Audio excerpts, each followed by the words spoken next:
जय माता दी। नमस्ते दोस्तों, आपके लिए लेकर आए हैं बहुत ही सुंदर लाचारी गीत है।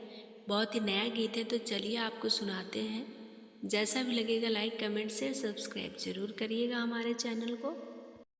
हंसी हंसी के कहा थी गुजरिया, बलम छपवाईदा चुनरिया।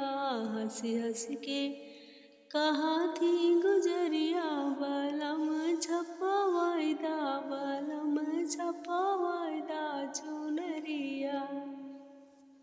एक ओरी गंगा हो एक ओरी यमुना, एक ओरी गंगा हो एक ओरी यमुना।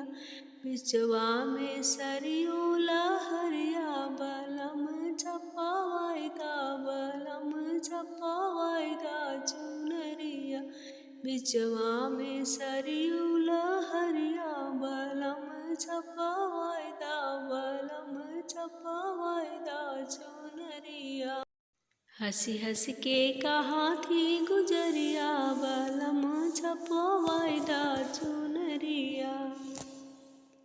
एक ओरी चंदा हो एक ओरी सूरज, एक ओरी चंदा हो एक ओरी सूरज।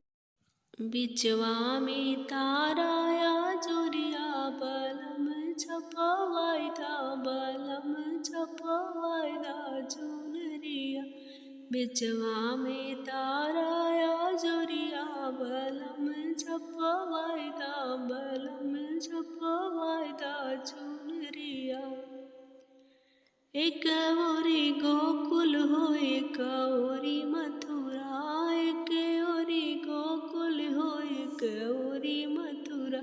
बिचवा में अवधि नगरिया, बलम छपवाईदा, बलम छपवाईदा चुनरिया। बिचवा में अवधि नगरिया, बलम छपवाईदा, बलम छपवाईदा चुनरिया। हंसी हंसी के कहा थी गुजरिया, बलम छपवाईदा, बलम छपवाईदा चुनरिया। एक ओरी ससुरु हो एक ओरी सासु, एक ओरी ससुरु हो एक ओरी सासु।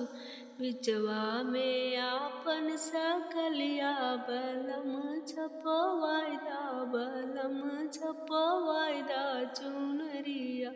बिचवा में आपन सकलिया, बलम छपवाईदा, बलम छपवाईदा चुनरिया। हंसी हंसी के कहा थी गुजरिया, बलम छपवाईदा, बलम